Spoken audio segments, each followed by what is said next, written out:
several days.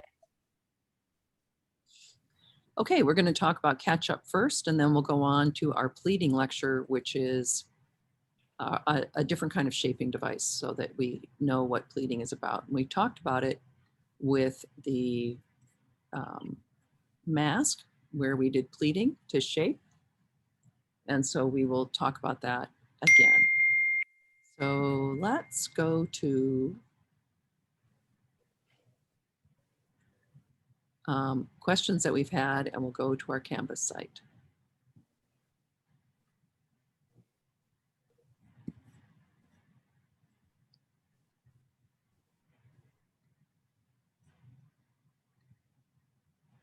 Okay. Going to Canvas, and I will screen share.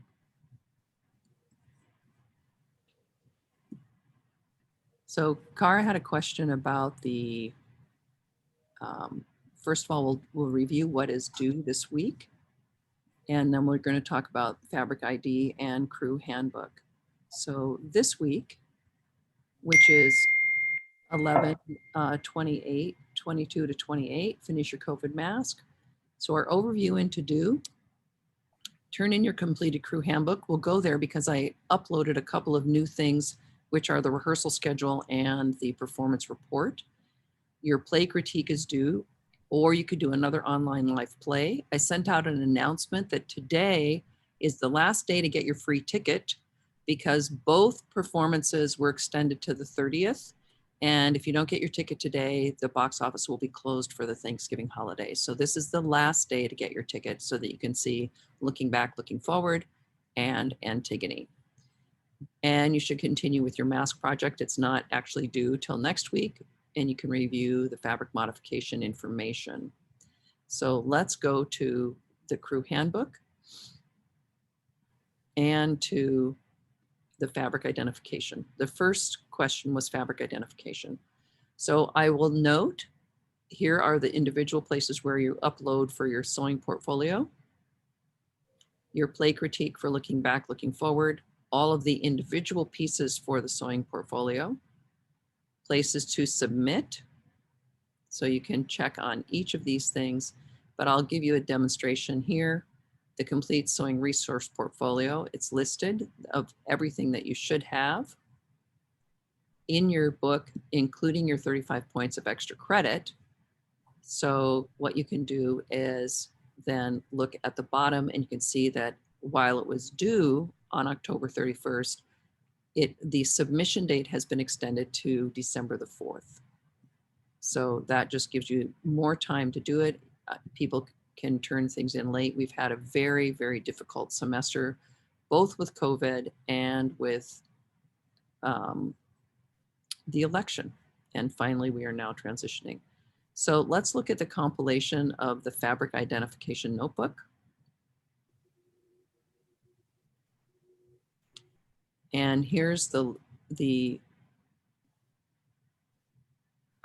rubric, which you can go for. This is how the points are accrued. And this is what you need to make sure that you have. And let me just get to full screen.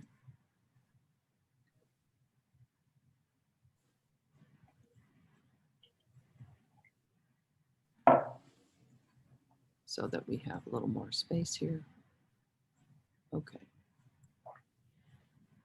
So you want to make sure that your fabric identification, the graded rubric, that it is organized, easy to negotiate. It's a 50-point project. Here's your 50 points. This is how you accrue them. Your presentation, your content, and your completeness. Completeness is the large portion, 30 points. And this is how you accrue those points. With the introduction, you write a brief introduction of what the fabric identification meant to you and how it's important. For example, just on Monday, we talked about how fabric identification is critical if you're going to be doing any kind of modification, such as over dyeing or actually dyeing a cloth that may be white or light and you'd like to dye it to a different color. So you can just identify a couple of things that you felt were new information for you or things that can be beneficial for you in the future. You want to do your paper weaves. So 3 are mandatory, plain weave, twill weave, satin weave. You have some additional extra credit weaves that you can do. And then all of your fiber swatches, which were put down in order. And if you follow the lecture and paste them down in order, you'll have them correctly aligned, and they will go with the fabric identification notebook that we have made this semester. And then you have your 3 burn test samples. So let me just pause for a sec. Let's see if I can do that from here. I think I can. Where are we? Okay. I was just going to show you I'll show you the notebook that we put together. So hold on a second.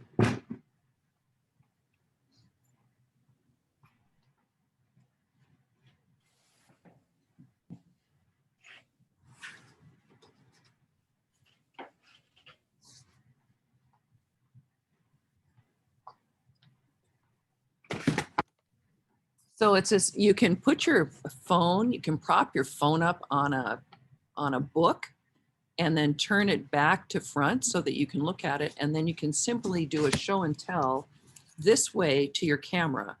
And then you can do a narration for me and say, here's my plain weave sample. The introduction, of course, you can just email, or that's a document, you can just throw it in. And then you can walk me through your plain weave, because this is the order in which we did our samples. The twill weave, so that we can see this fully. And the twill weave samples, which I'll be able to identify.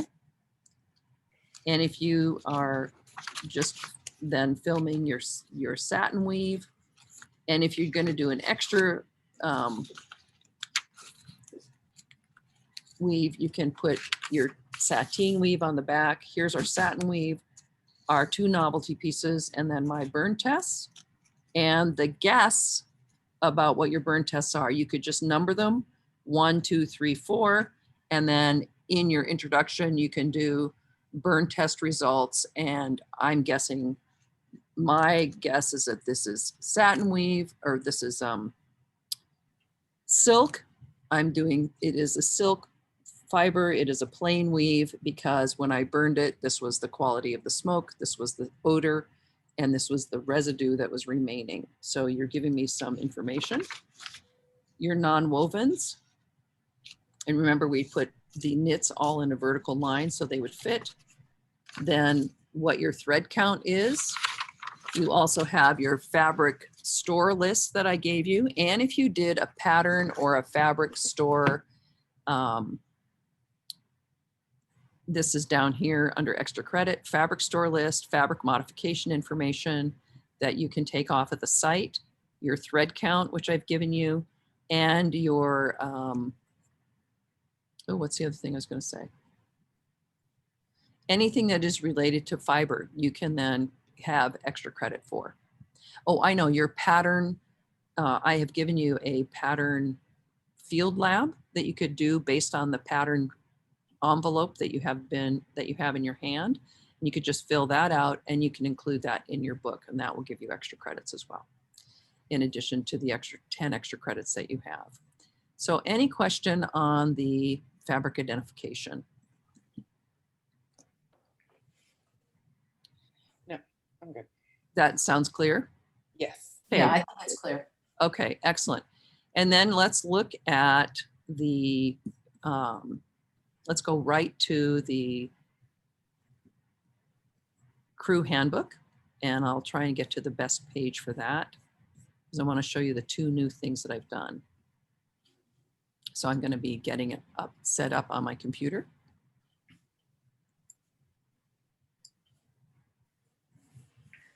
Okay, there's going to be a couple things that we'll look at here.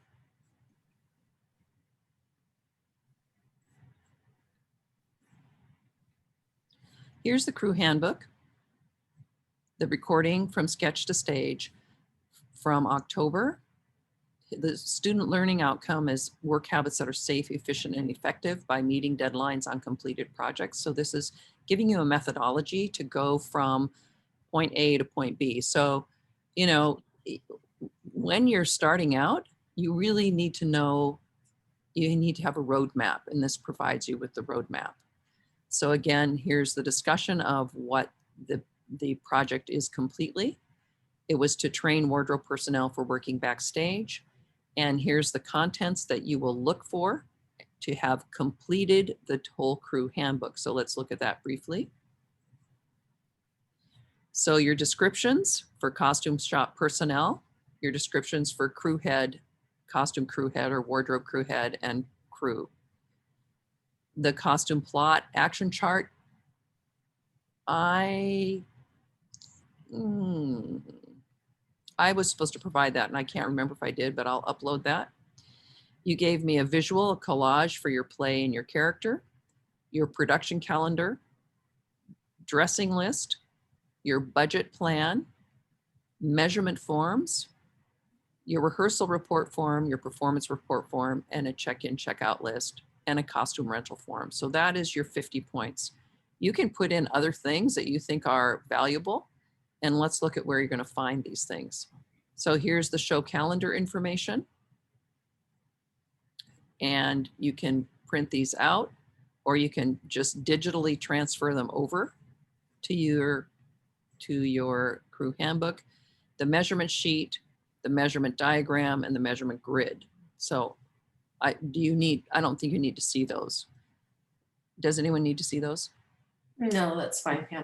All right. No, so except for the show calendar, we're not really filling them out, right? No. Okay, we're just putting a book together. That's correct, because what you're doing is you're creating a book that then you can take out pages and you can reproduce that so that you will be able to take that forward with you in any job that you have. Yeah, you don't need to fill that out. The reason why you want to fill out a calendar is so that you have that roadmap of timeline so that you can go backwards from a deadline to how much prep time you need, or you can compress that. As you know, if you get called today and you're doing a job in 3 days, your timeline is really compressed. Right. You just need to know what are all the steps, and on that calendar list, you have all the steps that are required to get you from point A to point B. So Pam, I do just have one question. So essentially, we're not recreating it. We're taking the documents and we're putting it all together to create a template. A manual. Mm-hmm. Okay. A manual of here's how you go from point A to point B. The calendar exercise is just to actually look at a blank calendar and say, think about it. Yeah. Oh, you know what? I'm going to need more than 2 days to pattern this show, or to pattern and then manufacture this show. If I only have 2 days, I'm going to have 10 people sewing, that kind of stuff. And what that does is that helps you know if you need to job things out, if you need to hire more people, even as a very young designer, if you're doing a big cast, then you'll be able to at least be able to fill in the blanks. What are the things I'm missing? So here's another measurement thing, but this is from Wig Boys, which is a great wig resource for rental. And where did it go? Why isn't it here? Here we go. So this is how to measure a wig, and this is the information for Wig Boys. And you can go on wigboys.com. And Cara, if you haven't done it, they're really great. They do all lace front wigs, and you can actually rent them. So cool. Prep the head, meaning put on a wig cap. And then you're going to take the measurements this way, which are slightly different than the measurements that we use for our purposes in costume when we're measuring for a hat, where instead of our circumference here, we're going to measure where the hat fits this way, right? We do the forehead to nape measurement the same. We do ear to ear, top of ear. And then when we do ear to ear below, we do from here underneath for a chin strap. So this is a really handy and an excellent resource to be able to see what you need to do for a wig. And then they will style them in a style that you are looking for. And then you can, let me see if that takes me back. Okay. And then you can actually have them mail them to you. And again, your measurement sheets are here again.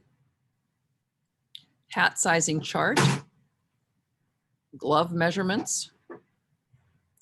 So, you know, you can make a manual so that you have everything all together. Here's the costume, Western costume rental form that we talked about. Here's an example of a rehearsal report form. And the reason why this is important, and this is, Cara, you probably haven't worked with these, and it's great for theater because then as the rehearsal goes on, we don't need to go to the rehearsal, but we can actually see what happens. The stage manager is identified at the top. The day of the rehearsal, the time when the report is made. This happens to be number 20.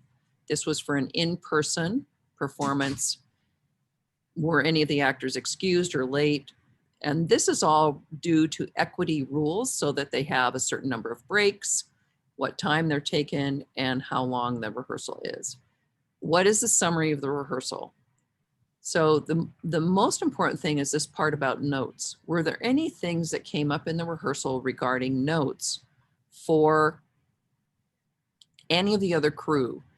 And we include everyone because, for example, when we get down to props where it says duffel bag for Judy to pack Christopher's things in, if they haven't said things to put into the bag, that's a cue for costumes to figure out what things will be going into that duffel bag. And then knowing that costumes will need to interface with props to know what size that bag is, how does that bag open, what kind of things can we put in there. So that's a really shortcut for communication for everyone. And then this is a way that we can communicate back. And they said, thank you so much for the shoes and for the bag. We actually provided the bag, and then they make a request for a rehearsal shirt because the actor has to change on stage and have another actor help them. So they're requesting a like kind of shirt to the actual shirt that will be used on stage. And then the stage manager is responsible for all of those rehearsal items. And then my response, yes, you can have a rehearsal shirt. This will be a man's medium white tee because of the way the story and the content is, assuming it's a sleep shirt of Judy's that Roger is grabbing for her. This is all part of the context of the story. That way the director sees my response and the director can then approve, oh yes, it'll be a man's white t-shirt. That's what they're going to see on stage. And then they have that in their brain, which is very helpful for when we get to actual technical rehearsals. This is the director responding, yes, that sounds good. So, and then we have other responses so that now you have a t-shirt, now that we've approved that we have it, then later that same day, because see, this is Wednesday, I got it at midnight, I responded, then the director responded in the morning, and then the costume shop manager at 3 p.m. got it into the stage management table before rehearsal. So it's a way that you can track everything. And that is really valuable because then you're not spending time going to rehearsal, but you can meet the rehearsal needs. And then when you get into technical rehearsals and dress rehearsals, it's so much easier to move smoothly through those transitions. Then when we get into performance, we have a different kind of a report. And again, I don't go to every performance. That would take massive amounts of time. And I'm already working on another show. So I don't have time to spend, 3 hours, 5 to 8 nights a week going to a performance, same stage manager. So by now we have already set up the communication very clearly. And then we see the performance report. This is opening night. I would have to look and see if this is actually opening night or if this is a preview. I'm guessing it's a preview. Otherwise, it would say opening night. So I don't want to have to stay there, but this gives us the schedule. So costumes did check in at 5:30 so that they're set so that at 5:45, when actors come in, they are set, or they've allowed 30 minutes for costumes to do their check-in list to make sure that all of the costume items that were needed for the play have been back in the dressing room from either being left on stage the night before, from being in laundry, from coming back from dry cleaning, or from maintenance. If they've left the dressing area, the costume crew is checking them in to make sure they're ready. And then from there, they will preset any costumes that they need prior to this prop and preset check that the actors do, which they do before the house opens at 7. And then they give us the rundown of the show. Were there any miscues? Did a costume change happen late? Was anything done? And they would tell us right here. Oh, I can't remember the name of the woman. But anyway, Holly was late coming on stage. The red jacket was not preset. So then we have some miscellaneous. One of the actors, actually Savannah was a backstage crew, sent home at 7 p.m. due to medical reasons. So this is at the end of February. So this is just pre-COVID, but we're very careful to assess each backstage and actor to make sure that they are healthy and able to continue through the performance. And then a very important thing is that the communication from the stage manager to the dressing rooms for calling for places was not working. So you can see how valuable these are. And then this house manager gets these and says that the house count was 193, and probably, no report from our tech director saying they have fixed that. So these are things that you want to put in because they're things that you want to ask for. When you're working on a show, you want to say, are you going to send me a rehearsal report so that I know what's going on and I can track the show and I can see what's happening, and then I can respond to you more quickly. So this gives us a layout, and here is the assignment page where you upload the crew handbook.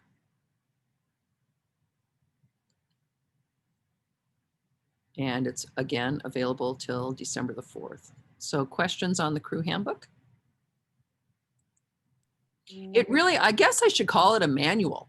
That might be a more descriptive, a better description, but I do think it's something that people can be trained to do this. And if you have a methodology, then you can actually step into it and you can give that to anybody and they can then come in.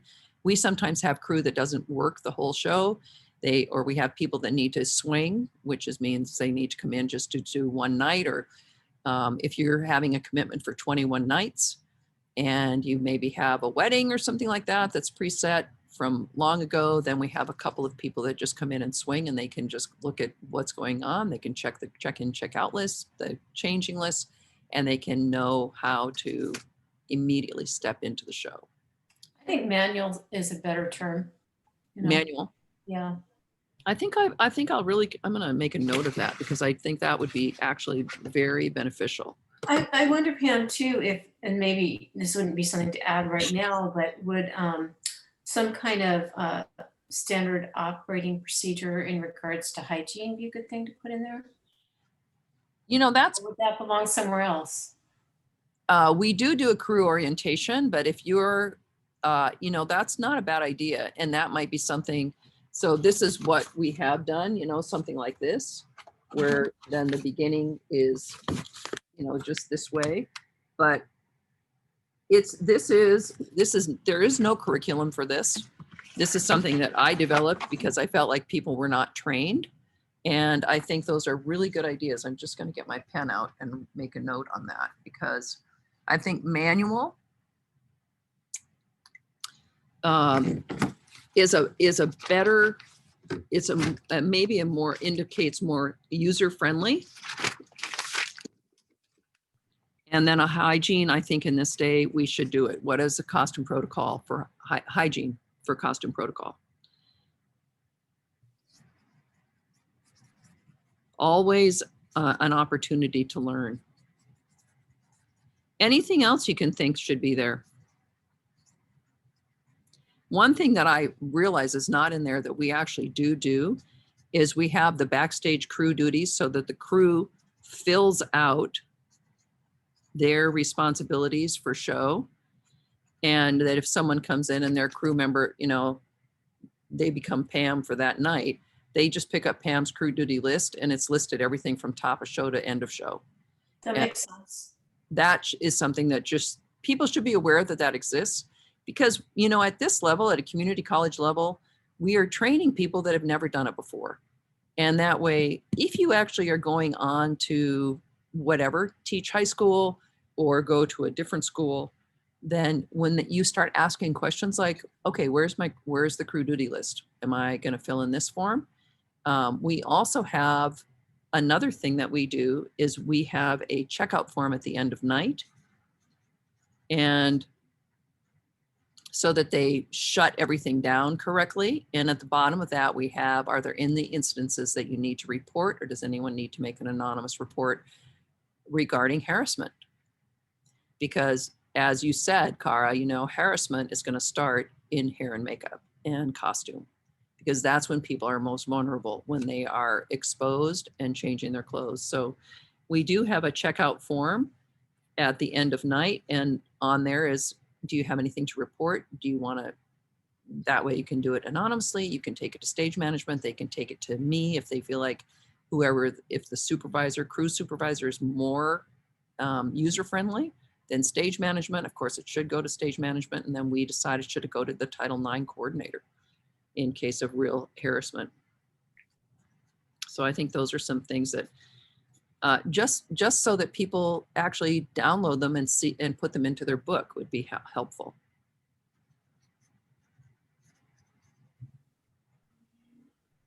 So those are some additional things that we generally address during orientation. All right. So that is our crew manual. And I'm actually going to say backstage manual. So I think that would be helpful. Because then if we have, you know, from sketch to screen, and this gives you some of that backstage stuff. So that's kind of cool. All right. And then the very next thing we have to address, because that crew handbook is due, technically it's actually was due Monday. So we're not far behind. And then let me just look at that. Let me pause the recording for a second.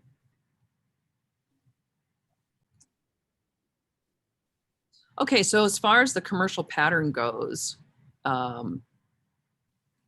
what we did was we went through the commercial pattern. You were given a handout on a pattern so that we could discuss the front and back of the pattern. We could discuss the instruction sheet, the kinds of information that's on the instruction sheet. And then I went on to demonstrate a draped pattern on the mannequin, and also a flat pattern method and how you would lay out the paper pattern. So that is something that is just an information piece. And then there's a field lab, which is an extra credit 10-point field lab to actually answer questions based on your pattern. So we give you prompts to look at and say, you know, what kind of fabric is good for this pattern? What is the name of the pattern? What is the pattern? Okay. And those are things that would be really helpful. So I will double check that today and make sure that that gets uploaded. Sounds good. So, you know, it's, you think that you're doing everything and you're trying. I have a feeling it might have been the day of the election or something, you know? I get it. So yeah, it's really, really interesting. And then I think that takes us up to our mask, which we have the mask available. We're done with all the lecture portion of the mask. If you want to make another one, you can get extra credit, but you want to show your mask. I'm going to take mine off. And again, same thing. You can prop your phone up on a sheet. And if you take your phone and you record, just a second.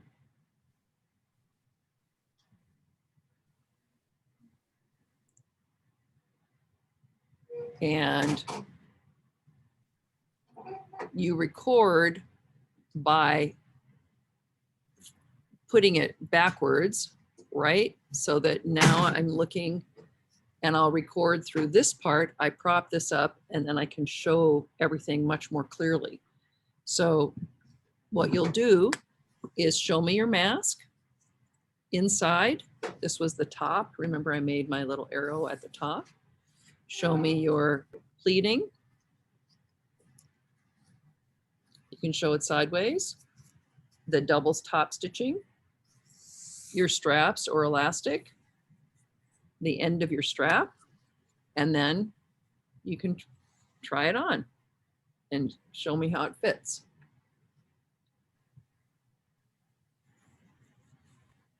And then tie it in place. So that's basically the COVID mask. You can also do still photos if you prefer that. So I think it's time to take a break. Okay, we're going to go to a PowerPoint presentation on pleating. We've talked about pleating with regards to our mask, which I put mine on because I went out in the hallway. We're very strict on protocol. So pleating is what we used to create shape, and it can be used in a lot of places. So we'll take a look at this little PowerPoint that I created. And I want to see if I can get it to go full screen. So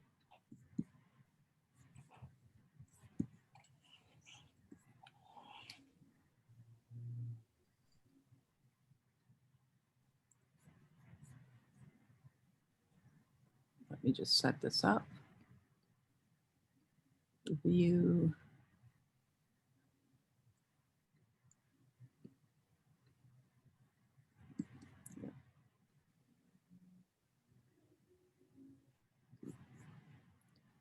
Wait a minute, does anybody know how to do this? There we go. Nope, that's not the right thing. Sorry, you guys have to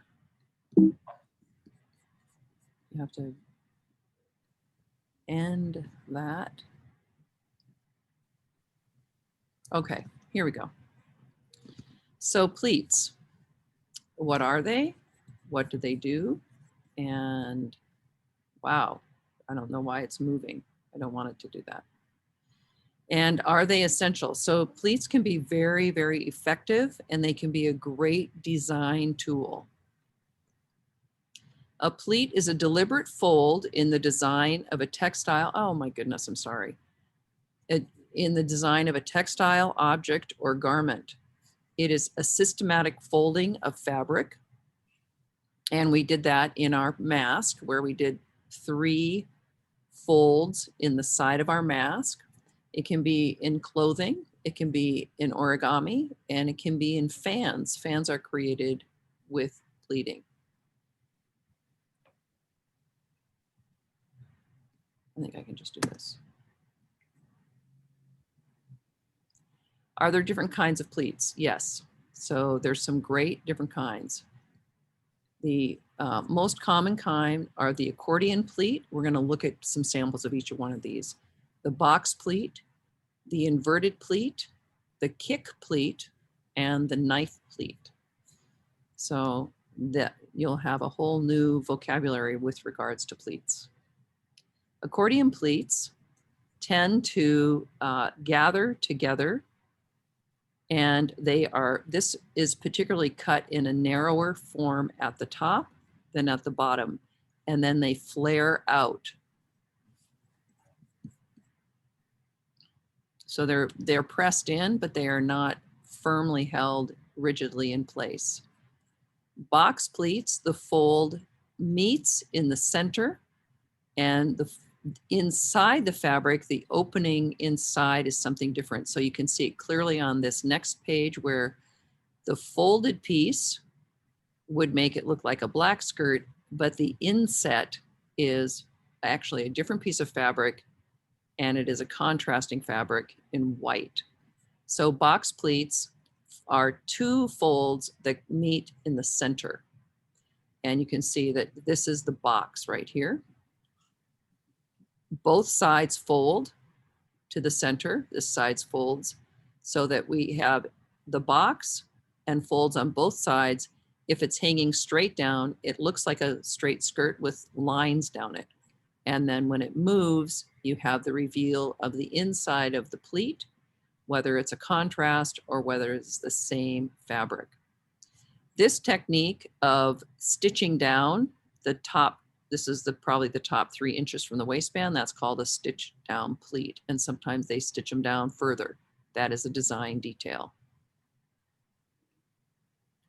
Inverted box pleat would be so that you see the inside, and it generally is in this, instead of having the flat part of the pleat on the outside where we see the flat part, now we're seeing the reverse of that, and the flat part would be up here hidden on the inside of the garment in the waistband. So now we're seeing what is inside of the pleat. And here at the bottom of this pleat, you can see that that would be the flat box part of the pleat. The inverted box pleat means it's inside out. Very common in this little 60s dress. The kick pleat is a pleat that allows for extra movement at the knee for the leg to take a stride. And that stride can be very limiting. So this is a super shaped skirt and very, very tight at the thigh with this multiple triple box pleat. So it is multiple pleats in here to give enough fabric to allow for movement. And here you can see that this is one giant box pleat used as the kick pleat, a kick pleat meaning it comes from the knee or below, and that there's all kinds of decoration that can happen with that. Typically it's in the back. So this is a close-up view on the pink skirt, and you can see that here's one fold and a second fold, and then we have the interior. So this is an inverted double box pleat to create this kick pleat, and then it's stabilized at the top with a stitching that goes all the way through to the outside of the garment. This is actually a hangover from even the 30s, but the 40s were very popular with pleating, and this is the early 50s where there's a kick pleat with a design detail of a tab at the top, and you can see this again in the purple. A tab at the top with covered buttons to have this multiple pleating. But when you get to a calf length skirt and you have a very slim silhouette, you really need to have additional movement so that you can take a stride. And so a kick pleat is that pleating that allows for additional movement so that you can take a stride as you are walking. Knife pleat skirts are basically when accordion pleats are pressed flat in the same direction. So I'm sorry this is so wiggly, but these are all pressed in one direction. And it flares out at the bottom. And you can see that in this plaid skirt, which is much longer. Knife pleats are wider than the accordion pleats.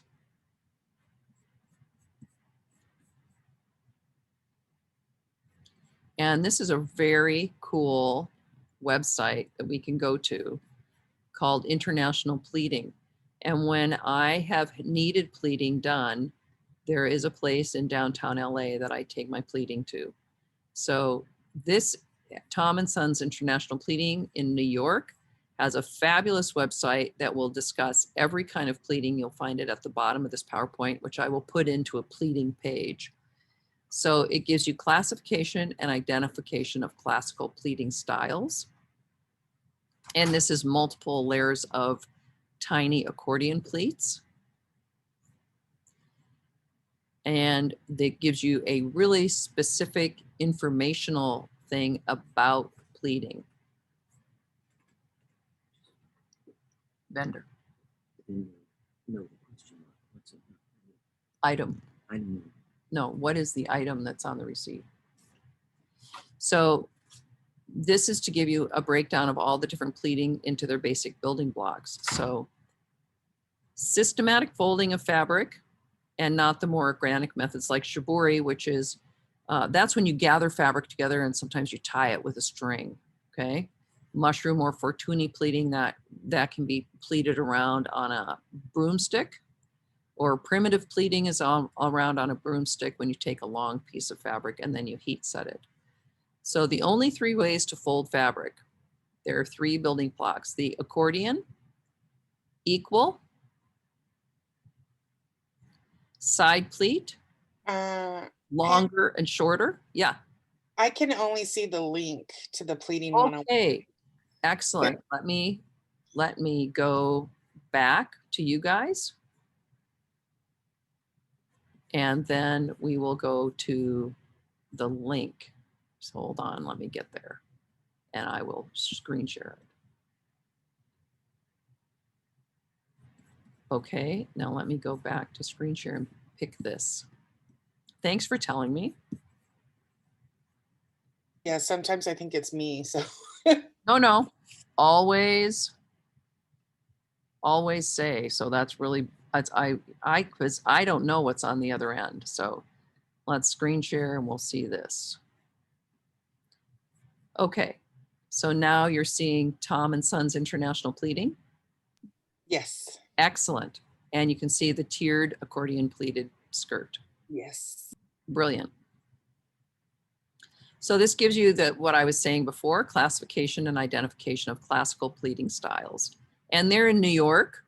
I use park pleating in Los Angeles when I need certain things pleated, particularly if we're going to get something accordion pleated, because a box pleat is something you can stitch in. Accordion pleating is different. So the three ways to fold fabric, let's take a look at them. Even fold, like 1 inch, 1 inch, 1 inch, 1 inch. And when you ask for an accordion pleat, they will ask you, how wide do you want it? A side pleat is long and then shorter, longer and then shorter. And then a box pleat, which we're talking about. Here's the top of the box, the folded sides. This is stitched on the inside, and then the folded sides go together and match. Inverted box is when we're looking at the inside of this instead. So here's your descriptions. Accordion pleat. So that's funny that probably most people don't even know what an accordion looks like anymore. If you remember that hand instrument, which has a very short keyboard and then a bellows, which is pleated, but it is symmetrical, and that's the key to the accordion. Side A and side B are the same length and they are equal. Side pleat is when side A is longer than side B. So that's why it's sideways. This is also known as a knife pleat, and it will lay on its side. And then the box pleat. So here's the top of the box. And then this part actually comes closer together. You take two side pleats, here you go, long side, short side. Invert one and stick them together and you have a box pleat. There are two basic pleating panel shapes. So the panel is the shape of the fabric that you're going to pleat.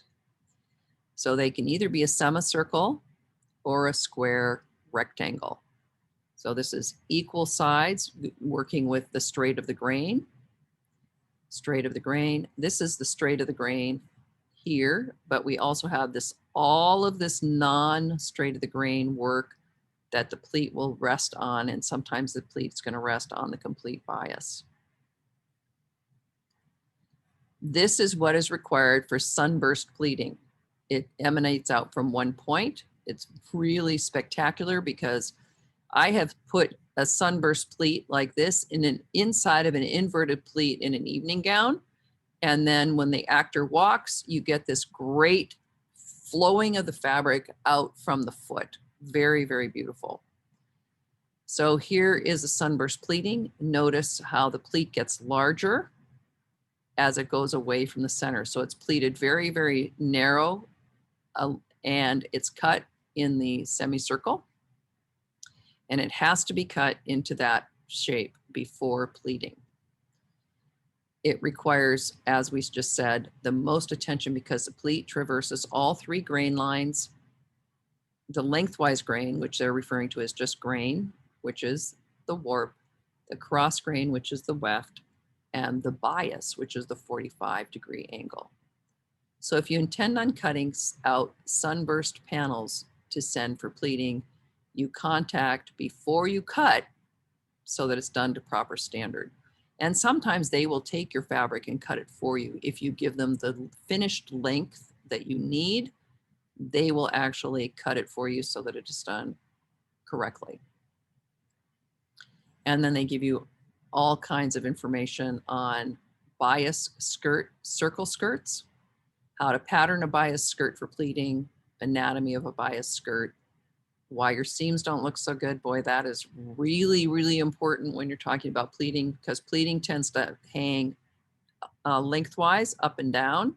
And if your seams are buckling, you're going to see some unattractive style lines. And then cutting chiffon bias skirts. Oh my goodness, when you get into chiffon, you start really needing to focus and have a lot of patience. Bring your patience bag right at the top.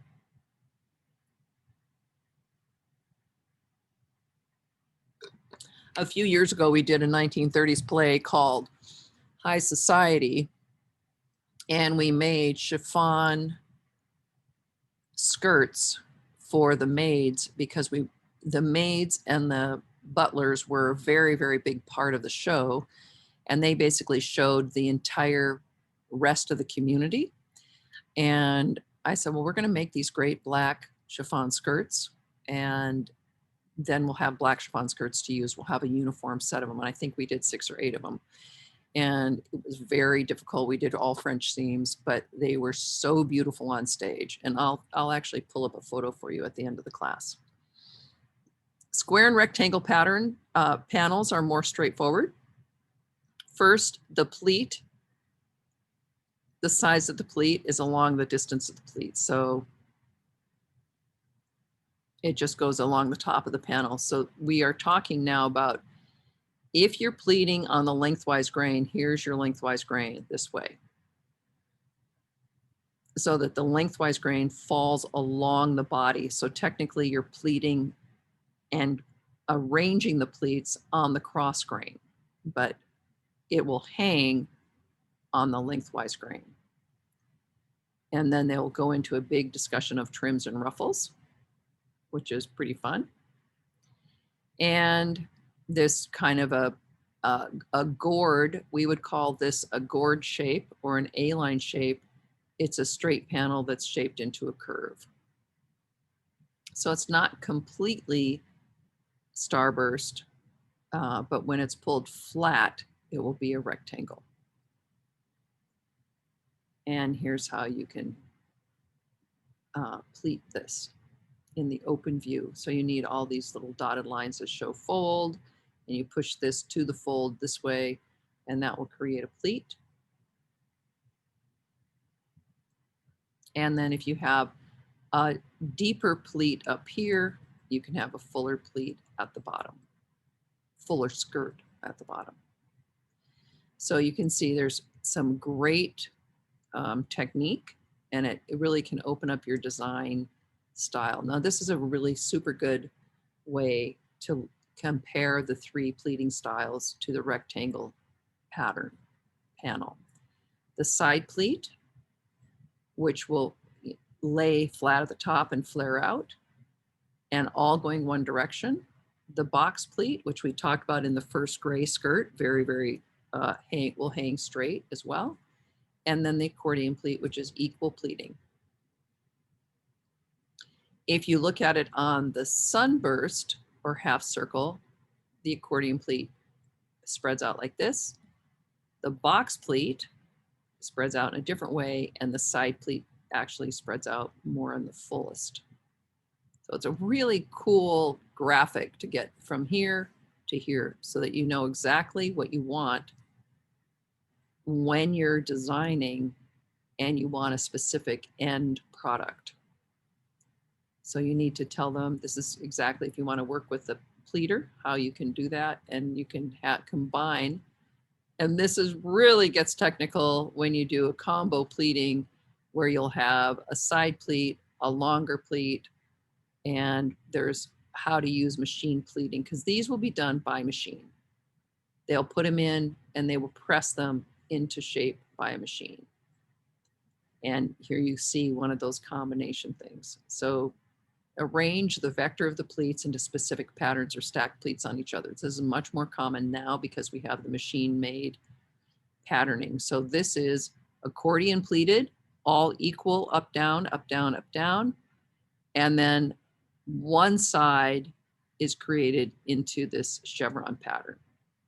And that's just heat set in place, and they have a machine that you lay the fabric on it and it compresses it in that way. So then they give you a variety of variations. And this, for example, I mean, just like with fabric modification, if you love pleating, this is something that you can specialize in. Table pleating is by hand, and machine pleating would be done by a machine. Even though you're table pleating, you have a mold, you put your fabric on top of it. It's like pressing two things together to create something that's inside. So machine pleating is done with use of machine, and it is not necessarily cheaper or faster. It depends on the kind of fabric that you use. So this is what you need to know. Starburst is done almost always in a pleating mold, so it'll be done by hand, and it will take a labor. Tiny pleats are made with a machine, and more than larger pleats are made in a mold. And smaller yardages, so when I take something down to junior at Park Pleating, I'm taking a small yard. I'm not asking for yards and yards and yards because I'm manufacturing a line of clothing. I'm asking for one garment, and they will actually take 3 yards and just pleat exactly what you want. So that's the average from table in panel lengths, 1 yard to 10, and it goes between 3 and 4 yards to panel per panel. So here's your 3 basic principles.